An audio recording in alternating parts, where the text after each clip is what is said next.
Welcome back to my channel, guys. It's your boy Alf. I'm back here with another video. I'm here with my lovely wife Esther. Say hi, babe. Hi everyone. Yes, so in this video, me and my wife want to take you guys through some of the learnings that we had with our recent property that we've just sold, and we're hoping that you guys are going to learn a lot from this. Let's get into it.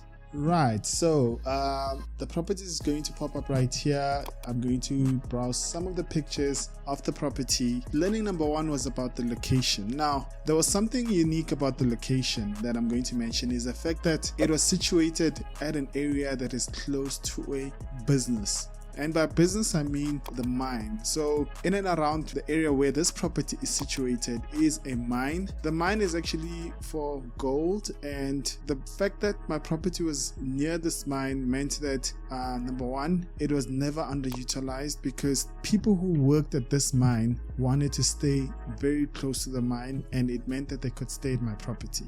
Next time you want to buy a property, if your property is near a business of some sort, a warehouse or a firm, that is a good positive that you want to have, because it's going to mean that one of the few times where I have a vacancy at the property, I would then be able to fill it up within the next month or two. Now that's a positive. The negative about the location was the fact that the property was in and around shacks, guys. This is the worst thing that you could ever do to yourself, because this can affect the value of your property, because your property all of a sudden does not become desirable when you want to exit. You know, if you're going to want to invest in a property, you just want to keep an eye out for shacks that are in and around that area. You know, shacks also bring about problems such as the people who were occupying these shacks wanting to come into my property to gather water, and things like that meant that I needed to build a high wall and also secure and keep them out from getting into my property.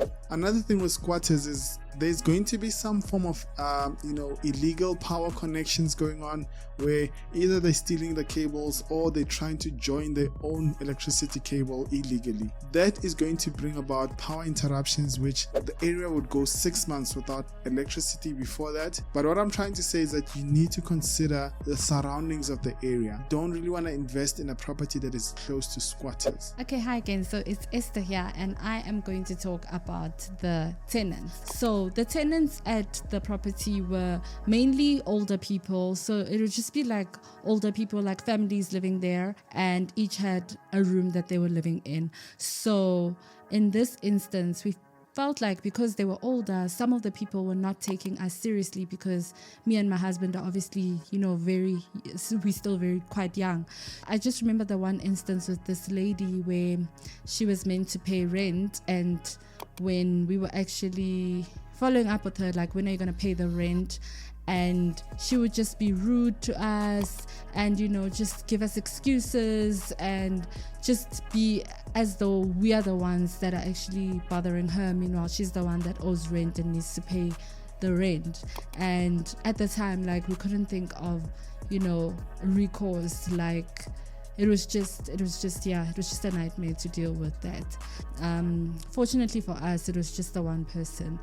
I think also because we were not staying there, it was easier for some of the other ones to then respect us, because with some of the newer tenants, they actually never really saw us. They would move in there and, send payment, and with that, they would just assume, I suppose, that we were older, but meanwhile, we're actually pretty young. But again, because they were older, they were more matured, they would respect each other in terms of respecting each other's space, and you literally didn't need to intervene so much. So the tenants were also living there for a long time. I mean, we had tenants that were living there for years and years and years.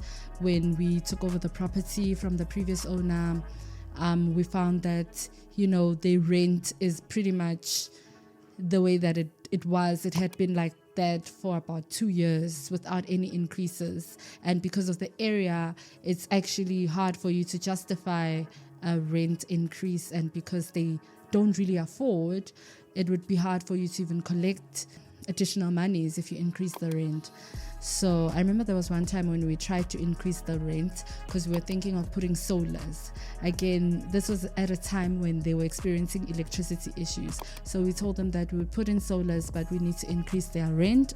And from that, we realized that they would actually rather not have electricity at all, rather than paying an extra 100 rand rent and so forth, because they actually generally don't have it. So because they had been living there for a very long time, you also had a positive in that they were not looking to move out anytime soon. So at least you knew that you're not going to have like just a bunch of empty rooms randomly. You're always, at least going to break even on this type of property because they've been living there for long and they're not looking to move out, and they've sort of made it home. The last thing that I'm going to talk about is the renovations. So when we got into this property, we were completely oblivious to certain things. We didn't know, and we assumed that the rent and the value would actually increase if we did renovations and if we made the place look better. So what we thought was that let's add showers and also let's add a couple of toilets so that they can see that the place is improving and we can add value.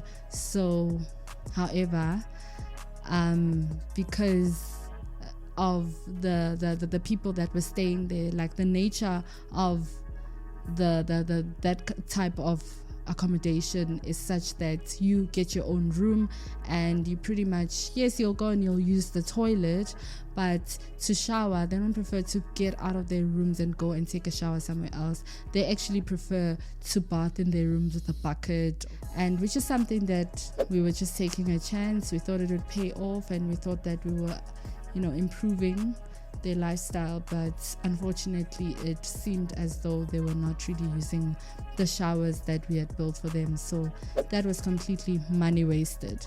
Yeah, so that's what we learned. So with the renovations, the biggest thing that we learned from there was just wait before you do the renovations, wait before you do improvements to a property, especially after you've acquired it, unless you absolutely have to, like the walls maybe are falling, the roof is falling off or it's leaking, like something that's a need, then you can do that. But something that is a luxury, you'd much rather just wait until they complain and until you are sure that they are willing to pay for that additional luxury that you have added to their lifestyle or their space.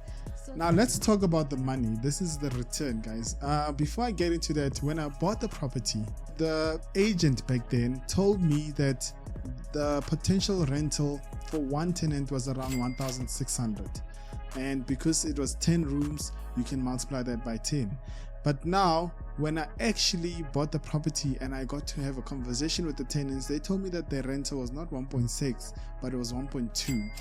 To be honest, guys, this actually discouraged me a lot. I was gutted. My wife and I were gutted to say, how could the agent lie to us? I think it was more of a selling tactic that they were trying to use. That meant that, the anticipated projected rental income that you had anticipated to make was significantly reduced after transferring the property. I suggest that before you actually take the word of the agent, do your own research, back it up with lease agreements, even have a conversation with the tenants to be like, how much are you guys paying currently? Can I see the lease agreement? I don't think the agent should withhold this information from you, because this is key in helping you decide whether or not this is a profitable venture. In terms of rental, 1,100 times 10, and as I said, my property was almost always fully occupied. That means that I got 11,000 per month in gross rental that was cash flowing. Then I had to pay a bond of around 6,400, and then added to that, City of Joburg started levying me with charges because according to them, the market value of the property had increased when I bought it. So it means that the net take home was around 4.2.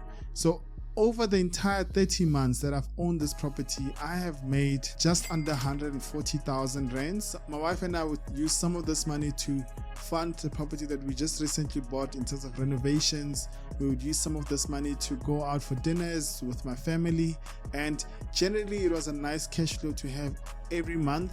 So if I've made 140k in terms of net cash flow in rentals, I actually bought the property for 650, and now I'm selling it for 750, which means that after agent's cost, I'm making another 50,000. Over the life of this property for 30 months, I've made 188,000 rands in profit. I think the big question that is coming about is that some of you are asking me, Ali, why did you sell this property?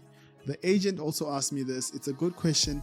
I sold this property because even though, yes, I'm making a profit, I'm making, net positive cash flows, I see an opportunity for much higher margins than that, especially in the student accommodation space. It is low income and it's residential, so you can't really expect much from it, and that was my reason for selling it. And I'm hoping that I can then re-divert these borrowings into a much higher profitable investment property. So I hope I've given you much value in this video, and I hope to see you guys on the next. And guys, if you haven't subscribed to the channel, please do so, and then I'll see you guys into the next video. Cheers.